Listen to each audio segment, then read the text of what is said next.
Sir, Sindhi में corona की रफ्तार बेहद तेज है। 200 के पार कुल कोरोना संक्रमित संख्या हो चुकी है।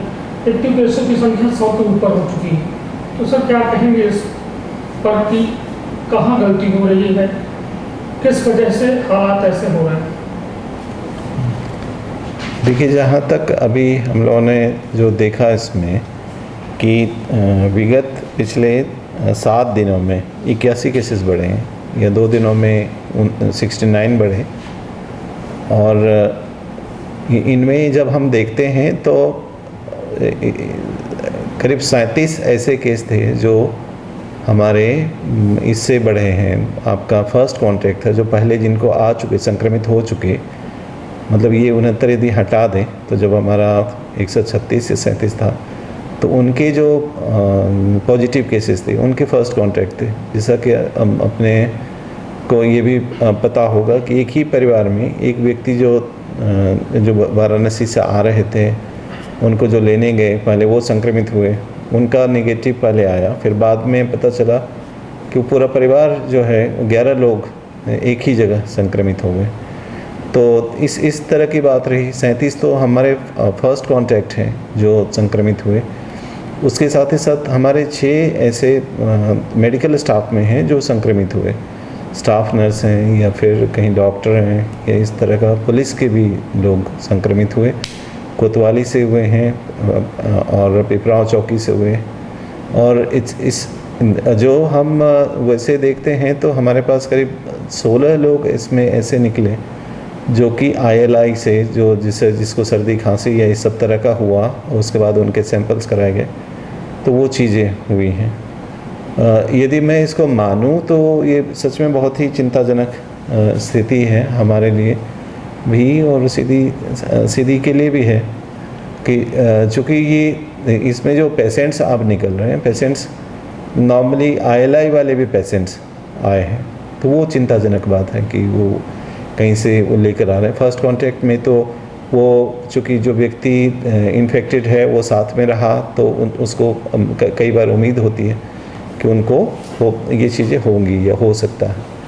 तो इसमें 2-3 चीज़ें जो कि हम लोग सुधारेंगे। आज भी हमारी SP साहब और राज्य शासन से भी आज हमारी रिव्यू भी थी, और जो हम लोगों ने प्रशासनिक तौर से भी इस चीज़ को ही हम ये कोशिश करेंगे कि पहला तो ये है कि जो कंटेनमेंट में है, कंटेनमेंट जोन का वो उसको पालन करें, या घर में भी जो कंटेनमेंट जोन में है वो इस चीज़ को भांपे कि क्या मतलब उनके लिए क्या दिक्कत का कारण है कि घर में भी हैं, तो आप उनसे कि जिसको लग रहा है कि ऐसा सिम्टम है, उनसे अलग रह के हम रहें। ये पहली बात है। अगर घर में नहीं है तो फिर इंस्टीट्यूशनल क्वारंटाइन जो हमारे सेंटर्स हैं उसमें हम करें। और दूसरा जो ILI के जो केसेस हैं सर्दी खांसी सब में, उसमें हम ज़्यादा से ज़्यादा हम उसको सैंपल कराएं। वो हमारी अब और प्राथमिकता रहेगी, जिससे कि अगर किसी को है तो हम पहले ही हम समझ पाएँ, इससे पहले कि वो चीज़ और फैले। तो दो फ्रंट पे है कि हमें इसमें ज़्यादा काम करना है। और जो देखेंगे मास्क का या सोशल डिस्टेंसिंग का, उसमें अभी भी जो है अभी भी नहीं समझ पा रहे हैं, अभी भी चीज़ें दिक्कत है, तो उसमें हमें काम करना है। तो मुझे तो यही तीनों कारण लगते हैं कि जिसके कारण हम मतलब अभी 2 दिनों का जो विस्फोट है इसके पीछे तो यही हमने जो एनालाइज किया, तो यही कारण हमें लगा। सर, जिला चिकित्सालय की एक नर्स जो है अभी संक्रमित पाई गई है। 14 दिन के लिए आपकी OT बंद होगी, मतलब ऑपरेशन थिएटर बंद होगा। लगभग सभी गायनिक की जो डॉक्टर हैं वो संपर्क में थी। इस वजह से 14 दिनों के लिए अब क्या इंतजाम होंगे कि नहीं? उसके लिए हमने कहा कि जैसे OT है, या उस जगह को जो सैनिटाइज करना है, जो उनका प्रोटोकॉल है, सैनिटाइज करेंगे, सोडियम हाइपोक्लोराइड और बाकी जो है जो उनकी रूटीन फ्यूमिगेशन जो रूटीन प्रक्रिया में करते हैं वो करेंगे।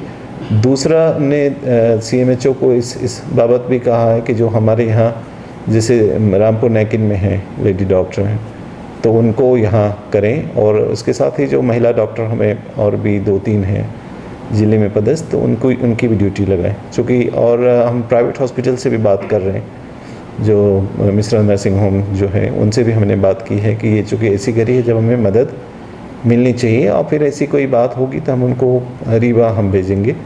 चूँकि एक डॉक्टर जो डॉक्टर बबीता खरे का बताया गया कि वो उनके संपर्क में नहीं थी, बाकी सभी डॉक्टर क्वारंटीन ही रहेंगे।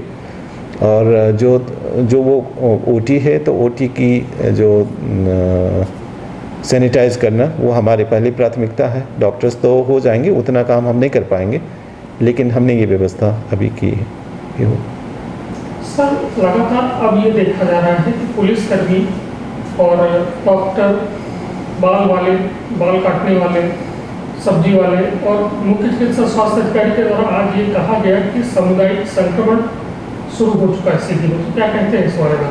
देखिए, इसमें दो तीन बातें हैं। ये जो पहले जो हो रहा था, पहले सैम्पलिंग जो था वो बहुत कुछ सीमित रहता था कि आप मतलब जहाँ केसेस आए या आप किसी खास एरिया को कर रहे हैं।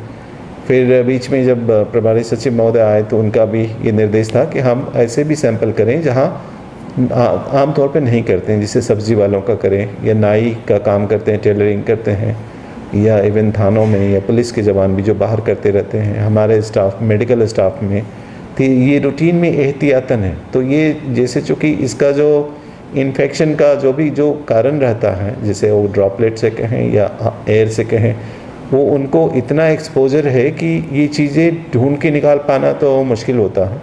तो अच्छी बात लेकिन ये है कि इसको शुरुआत में प्रिकॉशन लेते हुए इन चीज़ों को किया गया, और हमें मिले भी, जैसे सब्जी वाले में भी मिला, नाई में भी मिले कि जिनको संक्रमित है। तो ये चीज़ें लोग जाने भी, अवेयरनेस भी हो और हम उन तक पहुँचे भी। तो ये चीज़ हम जो रैंडम सैम्पलिंग है, ये भी इसको भी हम लगातार करते रहेंगे, और साथ ही साथ जो रूटीन में जिसको कॉन्टैक्ट ट्रेसिंग करके करते हैं तो वो प्रक्रिया करेंगे। देखिए, ये कोरोना के बारे में जैसा कि अभी देखे होंगे कि सब पूरा जो अमूमन काफ़ी सारे ज़िलों में इस तरह की स्थिति आ रही है, और बरसात के मौसम में संक्रमित यूँ ही थोड़ा सा बढ़ता।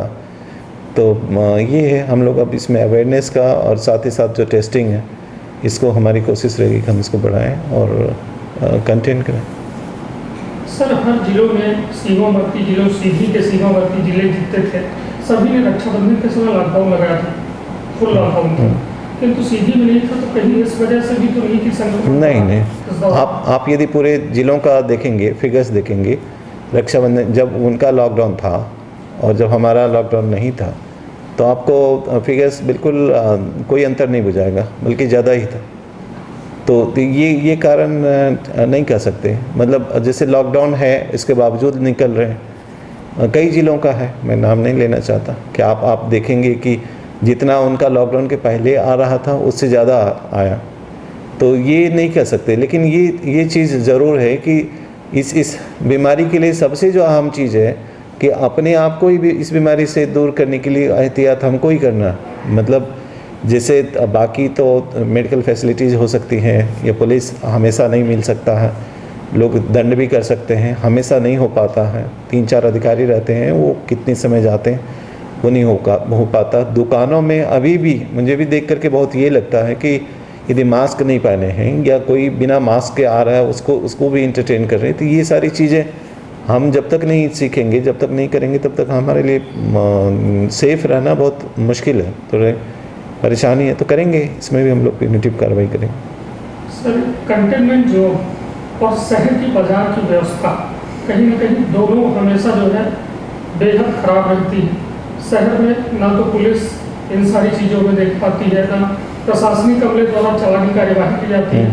सर, रक्षाबंधन से अब तक कितनी चालानी कार्यवाही बाजारों में की गई? ये एग्जैक्टली मुझे तो अभी फ़िलहाल फिगर नहीं है, ये देख करके बता सकते हैं। और सर, ये कंटेनमेंट जोन में पुलिस का ना होना, जैसे अभी हाल में नूतन कॉलोनी में एक कंटेनमेंट जोन बनाया गया था, वहाँ से जाली को तोड़ के लोगों का आवागमन शुरू हो गया, तो कहीं ना कहीं ये क्या कहा जाए सर, इस बारे में क्या कहें? हाँ, नहीं, इसकी एक शिकायत भी आई थी, तो हमने भेजा भी था, हमने वहाँ से भेजा भी था। वो कुछ शायद बाइक निकाल रहे थे, कुछ इस तरह की बात थी।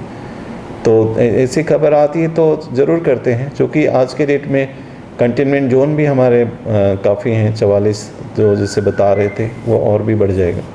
तो वो जो जोन है तो वो मैनेज करना और हर जगह 24/7 फोर्स उतनी तो नहीं हो पाती।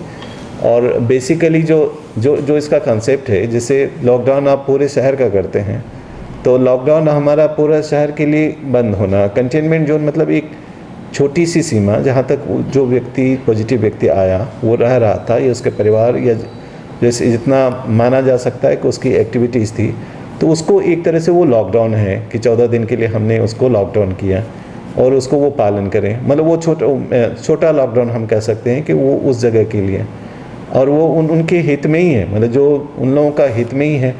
पुलिसिंग फिर उस ढंग से तो ज़रूर है कि चूँकि पहले 2, 3 या 4 या 5 जब थे तो तब वो बहुत आसानी होती थी। तो लेकिन इसमें हम लोग विजिलेंस बढ़ाएंगे, और जो ऐसे बाहर घूमते मिले या कुछ इस तरह का रहा तो इंस्टीट्यूशनल क्वारंटाइन हम लोग करें। सर, जनता से जुर्माना भी करें। जनता से बार बार वही अपील करूँगा कि मास्क ज़रूर लगाइए। मास्क कभी भी आप इंटरेक्शन कर रहे हैं अपने घर के बाहर, घर के लोगों के बाहर, तो मास्क ज़रूर पहनें। कहीं भी जा रहे हैं तो दूरी ज़रूर रखें एक दूसरे से। जब भी हम बात कर रहे हैं कि 2 गज की दूरी जो कही जाती है, तो वो ज़रूर करें।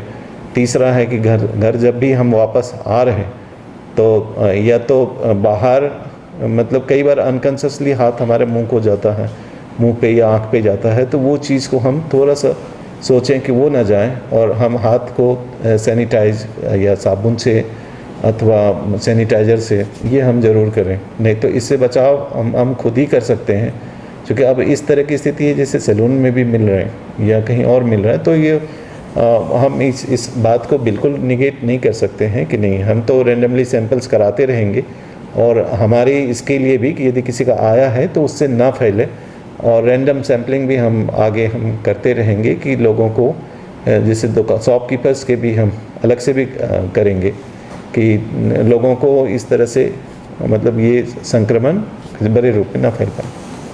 सर, होम आइसोलेशन वाले लोग भी पालन नहीं कर रहे हैं, और अब आपके पास ये बड़े संक्रमण को से लड़ाई लड़ने के लिए क्या नई योजनाएं हैं? देखिए, 2 चीज़ें आज हम लोगों ने वही तय किया कि जो वायलेट करता है तो फिर या तो उनको हम इंस्टीट्यूशनल क्वारंटाइन करें और मुकदमे कराएं।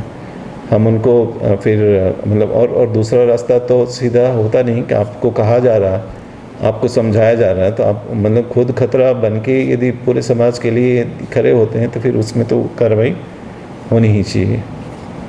हम बिल्कुल कार्रवाई करें। इतने बड़े संक्रमण से लड़ने के लिए, क्योंकि संख्या बहुत बढ़ गई है जी, तो क्या कुछ नए प्लान हैं आपके पास जिले के लिए?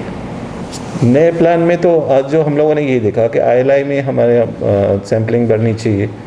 दूसरा जो हमें जो इनके जो रैंडम वाला है, रैंडम सैम्पलिंग में भी हम करें। कॉन्टैक्ट ट्रेसिंग जो हमारे होते हैं उसमें हमारी स्पीड बेहतर हो। दूसरा RRT जो हमारी हैं अभी 10 हैं, उसको हम बढ़ा करके 20 करने वाले हैं कि वो भी दल तेज़ी से करे। चौथा जो MMU टीम है अभी हमारे, उसको भी हम जस्ट दुगुना करें, जो ज़्यादा लोग जाएं और मतलब देर नहीं हो। संसाधनों को हम और ज़्यादा करेंगे, चूँकि हमें पहले कम था तो हमारा उससे गुजारा होता था, तो उसमें हम लोग एक स्ट्रेटेजिक वो बदलाव हम लाने जा रहे हैं।